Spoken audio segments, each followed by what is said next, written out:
Nossa boa noite a todos, que a paz de Jesus nos envolva e que possamos, neste trabalho, passar a vocês a compreensão no processo evolutivo, como funciona a lei de ação e reação, que é uma lei da física.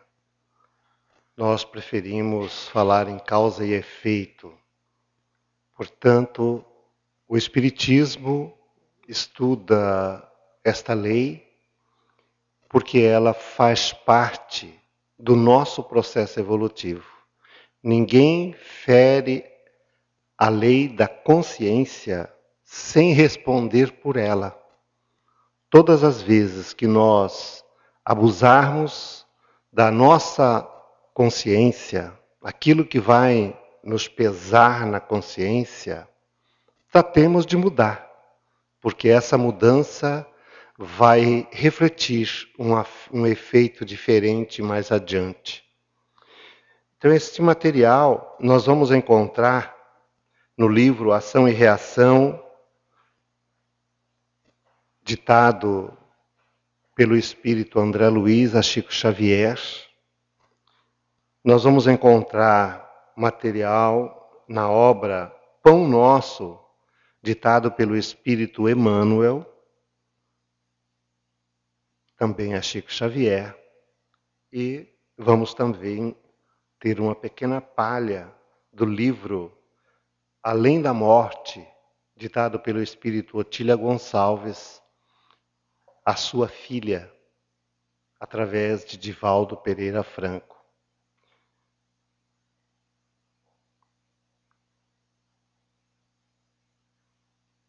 Na introdução do livro Ação e Reação, Emmanuel faz um introito e ele nos conta, nessa introdução, que André Luiz escreveu esta obra em comemoração aos 100 anos de O Livro dos Espíritos. A 18 de abril de 1857, a codificação kardeciana sob a égide do Cristo de Deus celebrará o seu primeiro centenário de valiosos serviços à humanidade terrestre, um século de trabalho, de renovação e de luz. Para contribuir nas homenagens ao memorável acontecimento, grafou André Luiz as páginas deste livro, escrevendo: nosso amigo desvelou uma nesga das regiões inferiores a que se projeta a consciência culpada, além do corpo físico, para definir a importância da existência carnal, como sendo verdadeiro favor da divina misericórdia, a fim de que nós adaptemos ao mecanismo da justiça indefectível. Ele conta nessa introdução sobre os juristas que passaram pelo mundo, os maiores juristas. E ele fala que todos esses juristas juntos, eles não conseguem chegar nem perto da lei divina que realmente nos cobra. Que nós podemos fugir às leis humanas em todos os tribunais, mas da lei divina ninguém foge. Porque essa está na nossa consciência. Deus não pune ninguém. Deus não obriga ninguém a nada. Deus não cobra nada de ninguém. Porque Ele já colocou em nossa consciência as leis. E é essas leis que vai nos direcionar de tal forma que nós iremos resgatar, querendo ou não querendo, a ação que produzirmos durante uma existência. E Emmanuel escreve então, continuando: suas páginas, desse modo, guardam o objetivo de salientar que os princípios codificados por Allan Kardec abrem uma nova era para o espírito humano, compelindo-o à auscultação de si mesmo, no reajuste dos caminhos traçados por Jesus ao verdadeiro progresso da alma, e explicam que o Espiritismo, por isso mesmo, é um disciplinador de nossa liberdade, não apenas para que tenhamos na Terra uma vida social dignificante, mas também para que mantenhamos, no campo do espírito, uma vida individual, harmoniosa, devidamente ajustada aos impositivos da vida universal, perfeita, consoante as normas de eterna justiça, elaboradas pelo supremo equilíbrio das leis de Deus. E dessas leis nós não conseguimos fugir, como já dissemos, estão na nossa consciência. E ali nós, por mais que fujamos destas leis aqui no mundo, quando retornamos ao mundo espiritual, elas se afloram à nossa mente e a gente busca o restabelecimento. Alguns de nós resistimos muito em resgatar os débitos contraídos. Mas, com o passar do tempo, a gente vai devagarinho tomando consciência de que precisamos resgatar aqueles débitos. Então a gente começa primeiro com os últimos. Os primeiros débitos a resgatarmos são aqueles que contraímos na própria existência. Depois, nós vamos resgatar os débitos da existência anterior e assim por diante. Conforme vamos evoluindo, nós vamos pedindo os débitos mais pesados que ficaram para trás, porque é uma escolha nossa. Só nos é imposto quando nós resistimos muito e começamos a atrapalhar o progresso de determinados seres. E aí sim, a espiritualidade para e fala: vem cá, vai chegar a sua hora de reencarnar. Terás que fazê-lo de qualquer forma. Por pior que seja o espírito, vai surgir uma oportunidade. Aí o espírito nasce aqui na Terra. Nasce como todos nós, seres normais, cuidados por um pai e uma mãe, mesmo que não tenha um pai biológico ou uma mãe biológica cuidando, sempre tem alguém cuidando, porque ninguém fica abandonado no mundo. E então, a gente vai recomeçar de acordo com a nossa necessidade de produzirmos um efeito positivo para as próximas reencarnações, nós a utilizamos naquela. Mas alguns reincidem no erro, continuam a errar. E aí precisam, em nova oportunidade, restabelecer a ordem daquilo que produziram de negativo. Porque assim é o equilíbrio das leis de Deus, diz Emmanuel. Em síntese, demonstra-nos o autor que as nossas possibilidades de hoje nos vinculam às sombras de ontem, exigindo-nos trabalho infatigável no bem para a construção do amanhã sobre as bases redentoras do Cristo. E o Cristo, ele aparece para a doutrina espírita como ele surgiu no meio dos judeus, na simplicidade, na humildade, na bondade, no conhecimento ampliado de cada época. Quando nós citamos o Cristo nos dias de hoje, nós citamos o Cristo com lucidez e não enganados como naquele primeiro momento em que a gente ia porque nós éramos escravos, porque tínhamos problemas sociais, muitas doenças que não tinham cura. Hoje não. Hoje a gente vai ao Cristo porque entende o que Ele falou há 2000 anos. E estamos repetindo nesses 2000 anos esta mensagem. E agora, com a evolução do Espírito, nós vamos ampliando a nossa capacidade de entendê-lo. Quanto mais evoluído, mais entendemos. Então vejamos. Antes de colocarmos o trabalho de André Luiz, ocorreu-nos de colocar como processa um espírito ao deixar o corpo físico e retornar ao mundo espiritual. Otília Gonçalves era uma trabalhadora da Mansão do Caminho, lá em Salvador, do Centro Espírita Caminho da Redenção. E ela desencarnou aí pelos 50 e poucos anos, muito jovem, e tinha uma filha, e essa filha ficou muito desesperada pela desencarnação da mãe, ainda muito jovem, né?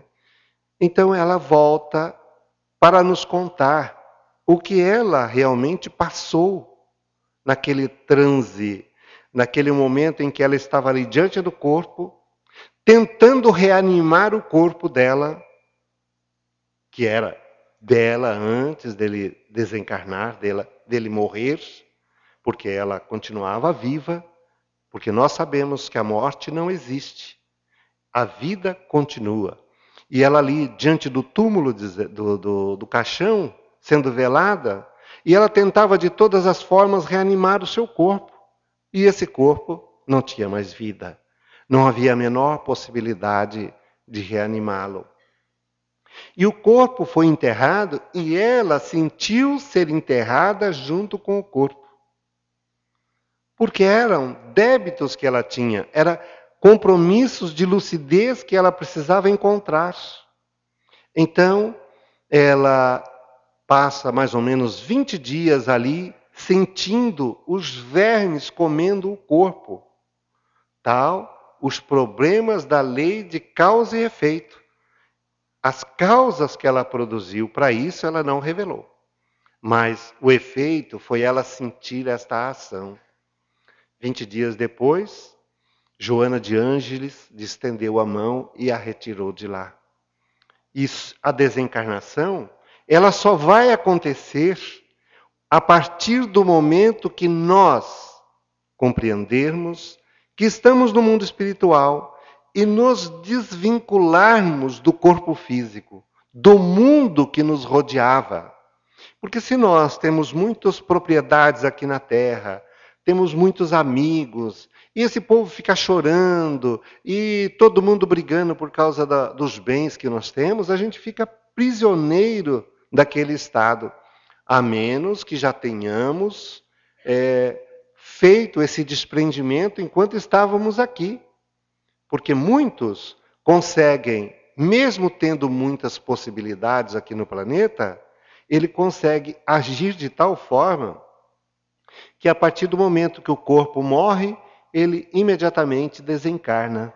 Mas alguns passam dezenas de anos prisioneiros dos tribunais, das brigas, das discussões, para poder... E isso faz com que o espírito, que já não pode fazer mais no meio físico, dentro desta lei de causa e efeito, ele alcance uma melhora para a próxima encarnação. Então, Otília Gonçalves diz-nos o seguinte, depois que ela desprendeu-se e estava no mundo espiritual.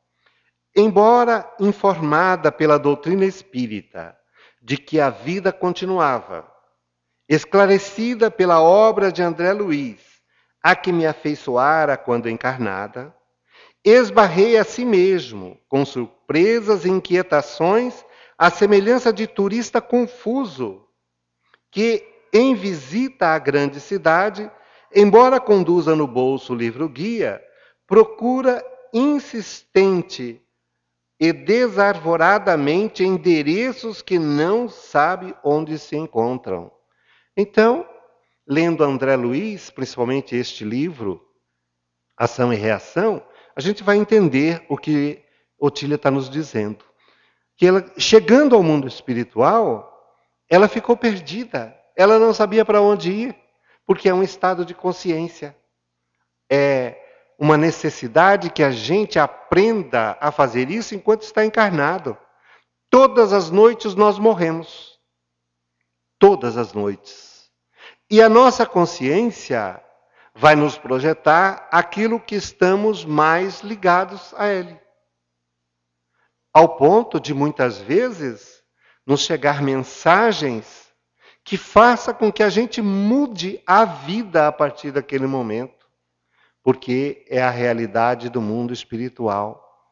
E ainda vamos encontrar nesse livro do André Luiz, que nós vamos estudar agora, uma mensagem do Espírito dizendo assim: se o ser humano morresse por alguns dias durante o ano, em sua vida, a cada ano ele morresse alguns dias, a vida seria totalmente diferente. Ele encontraria mais fácil o caminho da realidade espiritual. E Otília continua: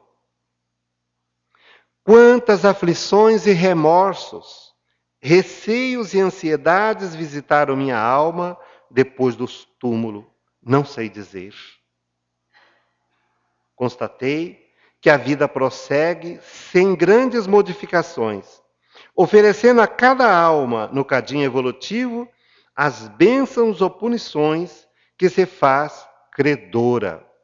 Um dos espíritos entrevistado na Mansão da Luz, onde André Luiz está no livro Ação e Reação, ele chega e pergunta ao mentor Druso: mas por que que eu não me lembro do que aconteceu na minha última vida? Por que que eu não me lembro do meu passado? E os espíritos dizem para ele, Druso diz para ele: olha, ainda não chegou a hora, você não está preparado para isso. Porque muitas vezes a gente cometeu tantos erros em existências anteriores que necessitamos que isso seja apagado de nossa mente por um período para que a gente encontre forças para restabelecer este caminho. E são vários espíritos que ali são entrevistados, que estão morando na Mansão da Luz, que estão esperando a oportunidade de retornarem ao mundo físico para continuarem o seu processo de restabelecimento da lei de ação e reação. E aí nós terminamos a parte de Otília Gonçalves. Só para a gente entender como é que acontece o processo de retornarmos ao mundo espiritual para depois a gente poder compreender. Mas nós temos mais uma passagenzinha sobre a proteção da mansão de paz. Conceituou Druso que era a pessoa responsável pela mansão na região que André Luiz chamou de umbral, que é a região de passagem do espírito, enquanto ele está prisioneiro da sua consciência física, até ele se desprender para a realidade do espírito, quando já desperto. E nessa região são muitas as instituições que ali são criadas pelos espíritos para que recolham aqueles de nós que desencarnam e ainda não conseguem alçar voo às estrelas, como podemos dizer, né? Certa feita eu tive um sonho que eu passava ali onde é a catedral, e eu me lembro, era a catedral do jeitinho que é ali, e estava uma construção muito grande em volta naquele terreno todo ali. E aí me falaram, aqui está sendo construído um hospital para socorrer os espíritos. Então, eu até imagino que realmente possa haver isto, porque ali é um lugar de fé, um lugar onde as pessoas vão orar. Então, aquela região toda ali pode ser realmente uma região em que esteja uma colônia espiritual socorrendo os espíritos que desencarnam e que muitas vezes ficam prisioneiros do estado material em que nos encontramos. Então vejamos o que Druso nos diz. Para cá do túmulo, a surpresa para mim mais dolorosa foi essa: o encontro com feras humanas que habitavam o templo da carne, a afeição de pessoas comuns.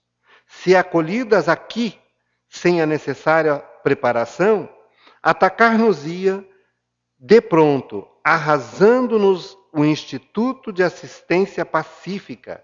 E não podemos esquecer que a ordem é a base da caridade. Neste momento, nós vamos encontrar ali no livro, André Luiz e Hilário conversando com Druso, e eles veem através de uma janela muito grande que havia um vendaval lá fora. E neste vendaval havia um redemoinho onde espíritos das mais variadas ordens ali estavam inferior, né? Espíritos que ainda não conseguiram parar um minutinho, orar, como André Luiz fez, e nós vemos lá em nosso lar, né? Que ele parou, orou e foi socorrido. Esses espíritos, como ele diz aqui, de repente são feras humanas que viveram aqui na Terra matando, destruindo, fazendo mal. E quando voltam para o mundo espiritual, continuam o mesmo, como diz a Otília Gonçalves. O lado de lá é igual. A gente, de repente, fica meio perdido, mas é uma continuação. A vida verdadeira é a vida espiritual. A vida paralela é a que nós vivemos. Porque essa morre, essa acaba. A outra é eterna. E a vida verdadeira tem que ser a eterna e não a passageira, né? Então, ele ali naquele momento, quando André Luiz, muito compadecido daquelas almas que estavam ali, naquele redemoinho, naquele sofrimento, pergunta a ele, mas por que a gente não socorre essas pessoas? E aí ele dá essa resposta. Para cá do túmulo, a surpresa para mim foi mais dolorosa, foi essa. O encontro com feras humanas que habitam o templo da carne, a feição de pessoas comuns. Se acolhidas aqui, sem a necessária preparação, então, para que se vá para uma instituição no plano espiritual, primeiro, o espírito tem que querer. Segundo, ele tem que mudar a sua vida. Se ele quiser voltar, adentrar numa instituição dessa, sem o devido preparo, ele acaba prejudicando aqueles que estão ali em tratamento.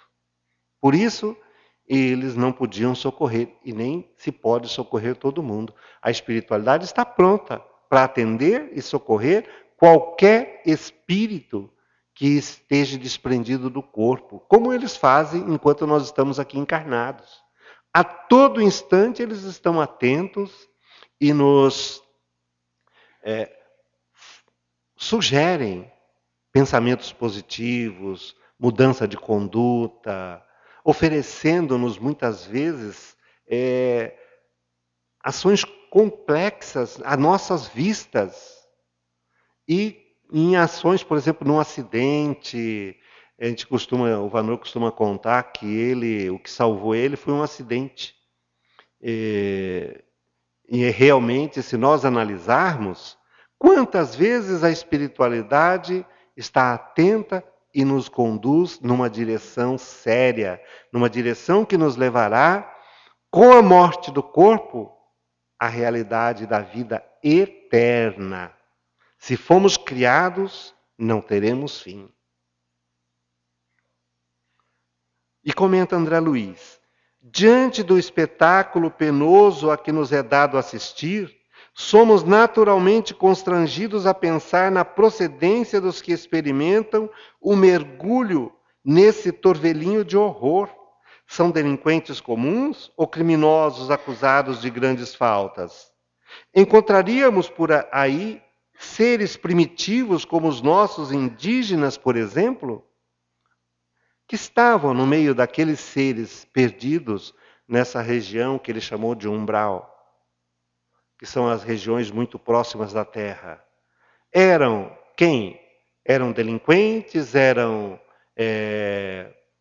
os indígenas, as pessoas que ainda não tinham evoluído?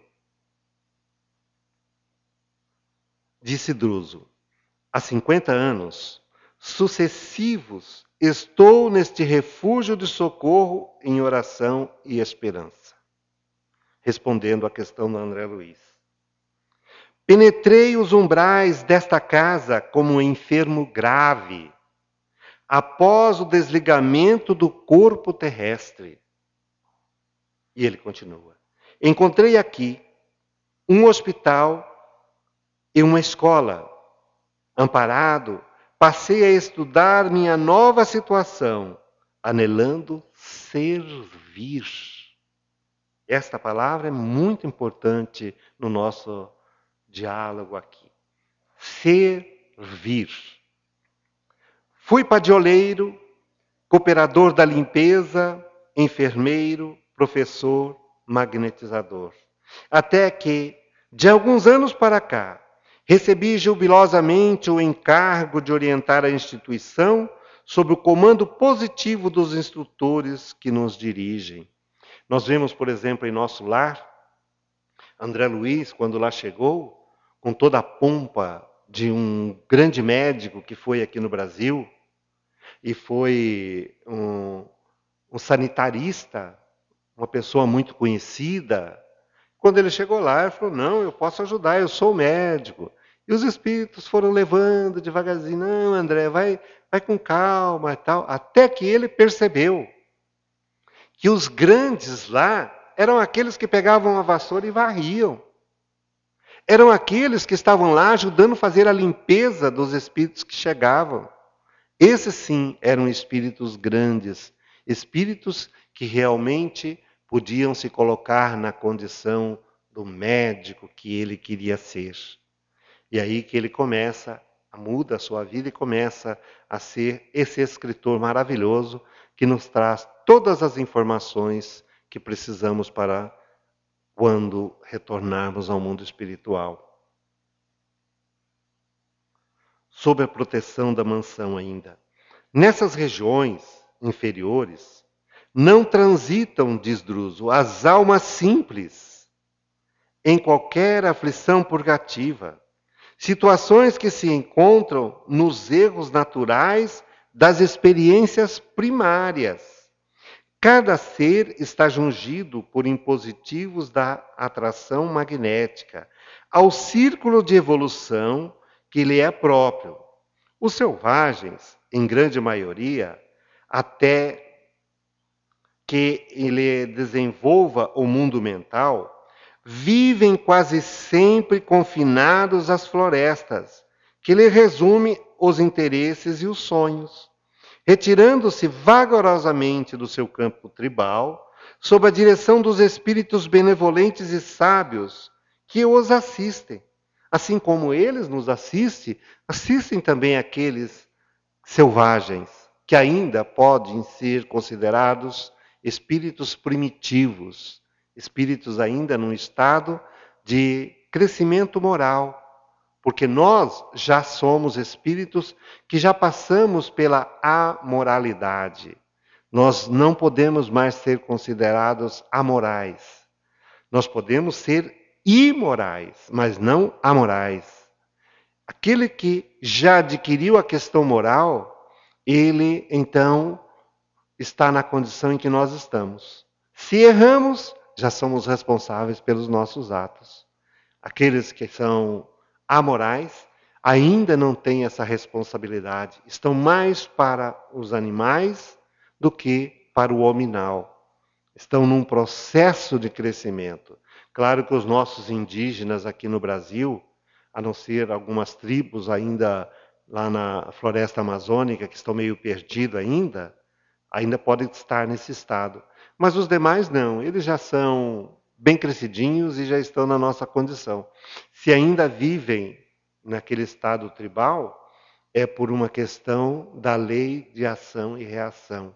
É o processo evolutivo. Mas se eles resolverem estudar como qualquer um de nós, ele conseguirá uma patente de médico, de dentista, de qualquer atividade social em que ele se propor. O índio Juruna foi deputado federal.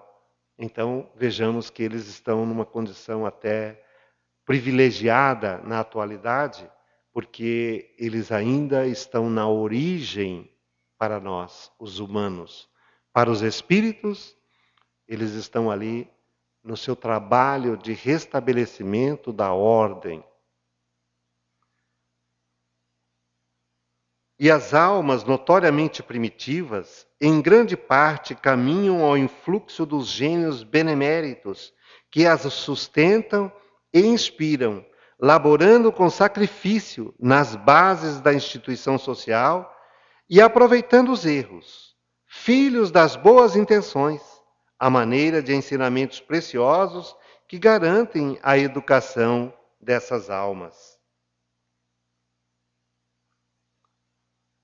Asseguro-lhes, diz Druso, assim que, nas zonas infernais propriamente ditas, apenas residem aquelas mentes que, conhecendo as responsabilidades morais que lhes competiam, delas se ausentaram deliberadamente com o louco propósito de ludibriarem a Deus.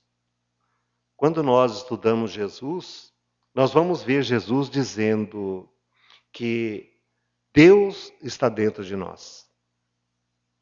E quando nós tentamos de ludibriar a nós mesmos, nós também ludibriamos o Criador. Como eu disse, Ele não nos cobra nada. Ele deixa que a nossa própria consciência nos cobre e nos conduza às mudanças que precisamos enfrentar em nossas vidas. O inferno, diz ele, a rigor, pode ser, desse modo, definido como vasto campo de desequilíbrio, estabelecido pela maldade calculada, nascido da cegueira voluntária e da perversidade completa. Aí vivem domiciliados, às vezes, por séculos, espíritos que se bestializaram, fixos, que se acham na crueldade e no egocentrismo.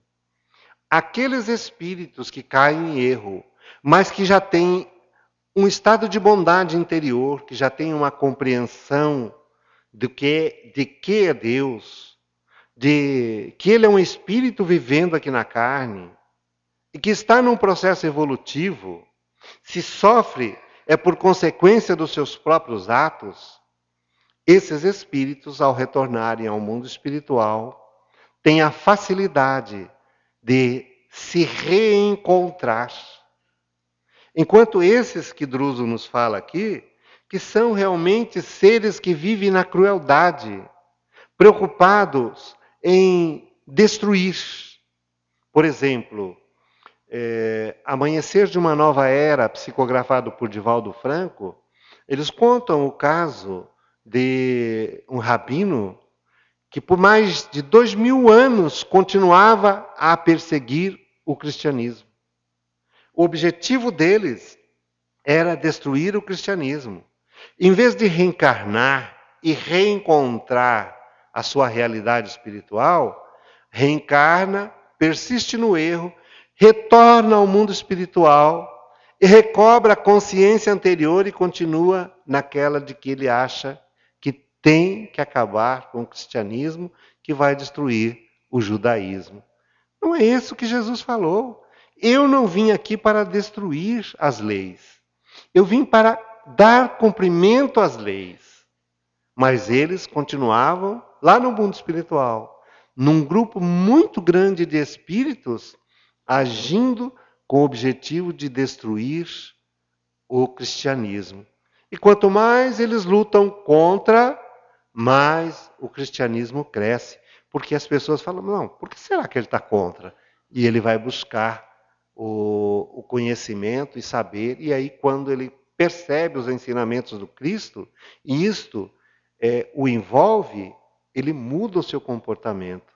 O mesmo acontece com o Espiritismo, que tem a missão de restabelecer aquele cristianismo primitivo, trazendo para a humanidade da atualidade o despertar para os ensinamentos do Cristo. Não que as outras igrejas estejam erradas, não. Eles estão na condução da forma que eles imaginam e os seus líderes conduzem. E continuam pregando o bem, fazer a caridade, ajudar o próximo, amar o próximo. Mas é preciso que eles, além do mundo físico, eles passem também a ter a compreensão do mundo espiritual. E aí Kardec perguntou aos espíritos: mas então o espiritismo será a religião do futuro? Não, respondem eles, mas será o futuro das religiões. Quer dizer, todos nós teremos que compreender isto que estamos estudando aqui.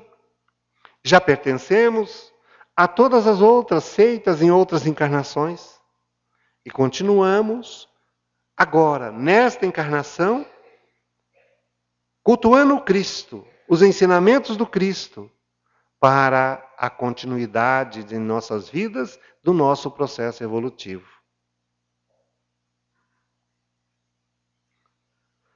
Depois desse diálogo em que Druso esteve com André Luiz e Hilário e Silas, ele vai até o grupo das pessoas que estão ali na mansão para fazer uma palestra para eles e dizer para eles a importância deles estarem aí, do processo evolutivo, da reencarnação.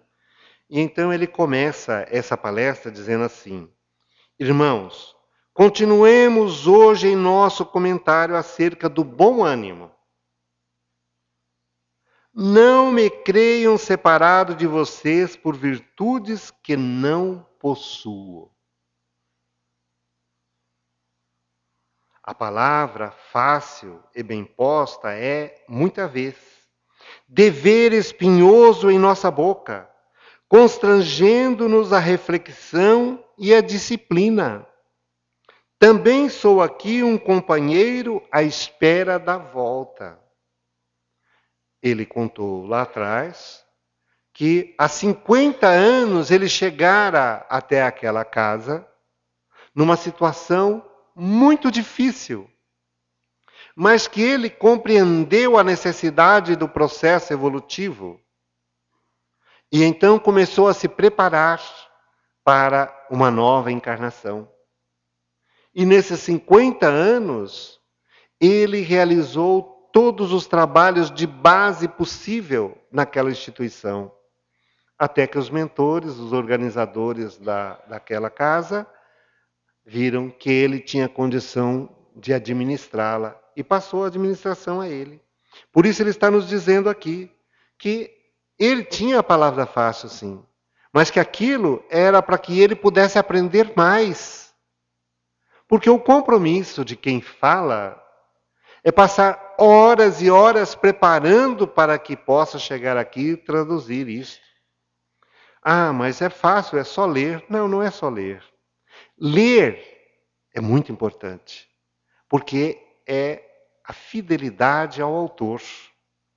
Mas passar o conteúdo no conjunto, isso aqui são algumas linhas de um livro de 400 páginas, e que nós iremos ver a introdução e apenas 1 ou 2 capítulos. O restante, vocês terão que pesquisar para poder entender melhor o que estamos falando. Então, a palavra fácil e bem posta é, muita vez, dever espinhoso em nossa boca, constrangendo-nos a reflexão e a disciplina. Disciplina, uma palavra que Emmanuel repetiu ao Chico por 3 vezes, para que ele pudesse entender que o que ele iria fazer não era brincadeira, era uma ação muito importante para a humanidade. Não era para ele apenas. Por isso ele precisava de muita disciplina. E Druso nos fala que o trabalho dele depende de muita disciplina. Também sou aqui um companheiro à espera da reencarnação, de voltar ao mundo físico, porque ali nós encontramos facilidades para o processo evolutivo. Quando retornamos ao mundo espiritual, 50 anos é um piscar de olhos, enquanto para nós, 50 anos é quase a metade da vida, porque a gente vive mais depois dos 50. Até os 50 a gente leva, né? Mas depois dos 50 a responsabilidade nos chama e aí tem que se contar no mínimo pelo dobro cada ano, porque o peso do corpo é muito maior, as dificuldades do raciocínio é muito maior. Por isso, alguns companheiros se aposentam muito cedo, né? No entanto, a importância de nós observarmos as pessoas mais idosas para aprendermos com elas enquanto ainda estamos mais jovens. A prisão redentora da carne, quer dizer, o corpo, depois que nós encarnamos, acena-nos ao progresso. É que o propósito da vida trabalha em nós e conosco através de todos os meios para guiar-nos à perfeição. Que estávamos falando que os limites que a carne impõe ao espírito faz com que ele pense melhor, que ele mude a sua forma de viver e busque o seu progresso. É que o propósito da vida trabalha em nós e conosco, através de todos os meios para guiar-nos à perfeição. Cerceando-lhe os impulsos, agimos em sentido contrário à lei, criando aflições e sofrimento em nós mesmos. No plano físico, muitos de nós imaginávamos que a morte seria o ponto final aos nossos problemas, enquanto outros muitos se acreditavam privilegiados da infinita bondade por haverem abraçado atitudes de superfície nos templos religiosos. É o mesmo que eu estar aqui falando para vocês tudo isto e eu não ter aprendido nada, isso não mudar nada a minha vida. Retornar ao mundo espiritual e vão perguntar para mim: como que você ia lá, dizia tudo aquilo para as pessoas e agora está aqui no plano espiritual reclamando direito se você não colocou em prática o que você faz? E todos nós temos essa chance de aprendermos e de colocarmos em prática aquilo que aprendemos, de buscarmos na doutrina espírita os conselhos, as orientações e mudarmos as nossas vidas, porque vamos desencarnar. E essa certeza nós a tivemos o dia que nascemos aqui neste mundo. Ou melhor, já tínhamos antes de reencarnar. Que a hora que reencarnássemos, nós já estávamos fadados à desencarnação, porque faz parte do nosso processo evolutivo. A viagem do sepulcro de Druso, no entanto, ensinou-nos uma lição grande e nova, a de que nos achamos indissoluvelmente ligados às nossas próprias obras. Nossos atos tecem asas de libertação. Se somos vítimas de nós mesmos, somos igualmente beneficiários da tolerância divina. Se nós erramos, Deus está atento e está sempre nos oferecendo oportunidades novas. Se somos vítimas de nós mesmos, somos igualmente beneficiários da tolerância divina, que nos descerra os santuários da vida, para que saibamos expiar e solver, restaurar e ressarcir, ou algemas de cativeiro, para a nossa vitória ou a nossa perda.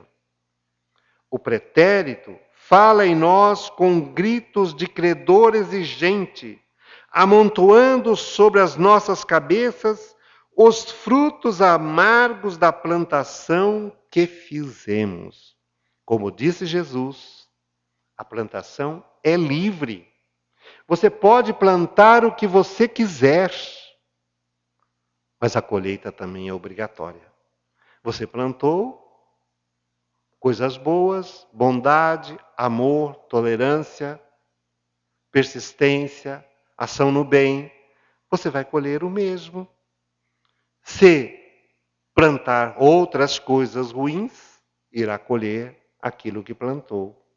É claro, sempre teremos a bondade divina nos ajudando para que a gente restabeleça a ordem das coisas com o menor sofrimento possível. Achamo-nos imbuídos do sonho de renovação e paz, aspirando à imersão na vida superior. Entretanto, quem poderia adquirir respeitabilidade sem quitar-se com a lei? Como é que nós podemos ser respeitados se não mudarmos as nossas vidas? Quantas vezes já passamos por problemas sérios nas nossas existências? E quando nós resolvemos mudar e fazer o bem e servir, nós sentimos que as pessoas passam a acreditar mais em nós, a nos ajudar até a fazer. Como trilhar o caminho dos anjos, de pés amarrados ao carreiro dos homens, que nos acusam as faltas, compelindo-nos à memória, ao mergulho nas sombras? O céu representa uma conquista, sem ser uma imposição. Somos nós que queremos ter o céu interior, essa mudança que nos elevará aos cimos da evolução. E isso não é uma imposição, é uma natural, é algo natural, é algo que Deus, ao nos criar, já nos colocou em nossa consciência todas as suas leis para que a gente soubesse como fazer para chegar à perfeição. Druso, que também sentia o efeito de suas palavras nos ouvintes reconfortados, continuou: somos espíritos endividados, com a obrigação de dar tudo em favor de nossa renovação. É imprescindível a renovação interior de cada um, as mudanças para o bem. Comecemos a articular ideias redentoras e edificantes, desde agora, favorecendo a reconstrução do nosso futuro. Se nós começarmos a trabalhar a nossa alma, para que a gente, quando sair daqui, leve conosco uma bagagem muito grande de bênçãos, de amor, de dedicação, de serviço, ao chegarmos lá, imediatamente seremos reconhecidos. Diz Haroldo Dutra, numa palestra, que a gente, quando retornar ao mundo espiritual, eu não me lembro aonde que ele leu isso, em algum espírito que falou, quando a gente chegar ao mundo espiritual, os espíritos não irão perguntar para nós quantas pessoas você assistiu lá na Terra, quanta caridade você fez, quantas vezes você foi nas reuniões espíritas para buscar conhecimentos, quantas vezes você parou para orar. Não vamos perguntar. Porque eles não irão nos perguntar nada. Porque não precisam perguntar. Só no olhar para nós aparecerá a ficha completa do que nós fizemos ou deixamos de fazer. Portanto, façamos sem a preocupação de que eles chegam, que nós vamos chegar lá, como o André Luiz chegou lá em nosso lar. Falou, não, eu sou médico, eu quero fazer. E os espíritos falam, não, André, calma lá. Não é bem assim, você tem que se preparar primeiro. Porque a medicina aqui é diferente. A medicina para tratar o espírito não é a mesma medicina que vai tratar o corpo. O corpo é uma bênção, nós temos a medicina hoje para nos assistir e não sofrermos tanto. É a bondade divina trabalhando para nós. Porque há 100 anos atrás, a humanidade ainda morria de doenças simples, como a tuberculose, por exemplo, que hoje cura-se facilmente. A lepra, que nos anos 50 ainda se morria de lepra, havia leprosários. Hoje a gente não vê ninguém contaminado de lepra. Por quê? A medicação, a bondade divina permitiu que a medicina, a ciência, encontrasse a medicação necessária para que aliviasse os homens. Se a penitenciária vigora entre os homens, em função de criminalidade corrente no mundo, o inferno existe na espiritualidade em função das culpas, da culpa nas consciências. Então, até os papas já falaram isso, né? Que o inferno é o estado interior da pessoa, o céu é o estado interior. Então, aqui na Terra, a gente é aprisionado por quando comete um delito. Mas, quando retornamos ao mundo espiritual, o nosso delito vai estar lá nas grades da consciência. O inferno, a rigor, é obra nossa, genuinamente nossa, mas imaginemo-lo assim à maneira de uma construção indigna e calamitosa no terreno da vida, que é a criação de Deus.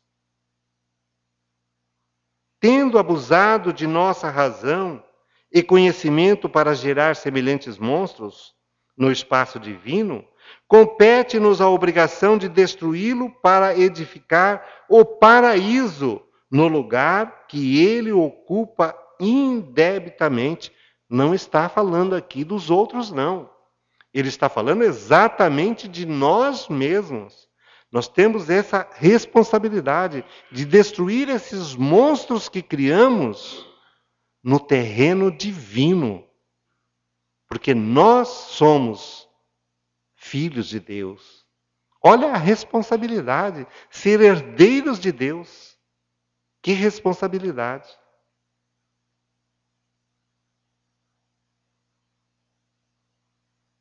Para isso, o infinito amor do Pai Celeste nos auxilia de múltiplos modos, a fim de que possamos atender à perfeita justiça. Bom, o livro traz conhecimentos vastíssimos, inclusive vários exemplos de a lei de ação e reação em várias encarnações de um grupo de espíritos que abraçaram a causa espírita, mas diante da problemática das reencarnações anteriores, eles conseguiram diminuir a sua pena, mas passaram por processos em evolução naquela encarnação de sofrimentos graves até atingir Chico Xavier. Imaginemos Chico Xavier, uma alma tão boa, e de repente passar a existência inteira com problema nas duas vistas, quase cego, com catarata, com o coração quase quebrado, entupido de todos os problemas possíveis, e viveu 93 anos. Nunca aceitou a cura de um médium de cura que podia simplesmente lhe tirar aquilo como se fosse tirado com as mãos. Os espíritos se ofereceram a ele. E ele, não, eu não vou tirar esse problema não, porque se eu tirar a minha angina, ele vai aparecer aonde? Porque é a forma dos resgates da última existência, da penúltima, de 10, de 20 existências anterior. Não, pode ser um resgate de 1000 anos atrás, 2000 anos atrás, 5000 anos atrás. E agora, com forças, ele pode resgatar. Mas para concluir o nosso trabalho, que já estamos quase na hora, nós utilizamos uma mensagem de Emmanuel, que está no livro Pão Nosso, e que nos chamou muita atenção. Ali ele começa esse livro falando da comemoração dos 100 anos do Livro dos Espíritos em 1957, quando o livro foi editado. E aí ele conclui nesta mensagem Pão Nosso, dizendo assim: e estes sinais seguirão aos que crerem em meu nome e expulsarão demônios, falarão novas línguas. Jesus, Marcos, capítulo 16, versículo 17. É apenas uma mensagem. Permanecem as manifestações da vida espiritual em todos os fundamentos da revelação divina, nos mais variados círculos de fé. Espiritismo em si, portanto, deixa de ser novidade nos tempos que correm, para figurar na raiz de todas as escolas religiosas. Moisés estabelece contato com o plano espiritual no Sinai. Jesus é visto pelos discípulos no Tabor, ladeado pelos mortos ilustres.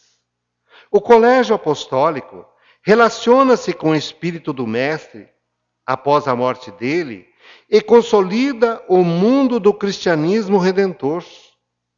Os mártires dos circos abandonam a carne fragelada, contemplando visões sublimes.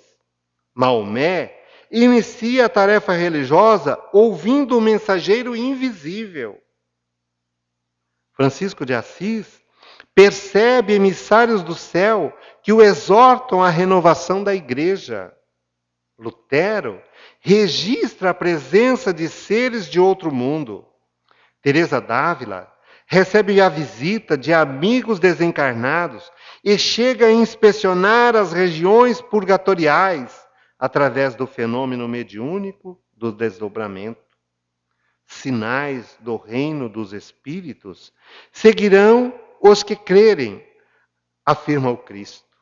Em todas as circunstâncias da fé, há os que gozam, que aproveitam, que calculam, que criticam, que fiscalizam. Esses são ainda candidatos à iluminação definitiva e renovadora. Os que crerem, contudo, e aceitam as determinações do serviço que fluem do alto, serão seguidos pelas notas reveladoras da imortalidade onde estiverem. Em nome do Senhor, emitindo vibrações santificantes, expulsarão a treva e a maldade e serão facilmente conhecidos entre os homens, espantados, porque falarão sempre na linguagem nova do sacrifício e da paz, da renúncia e do amor. Muita paz.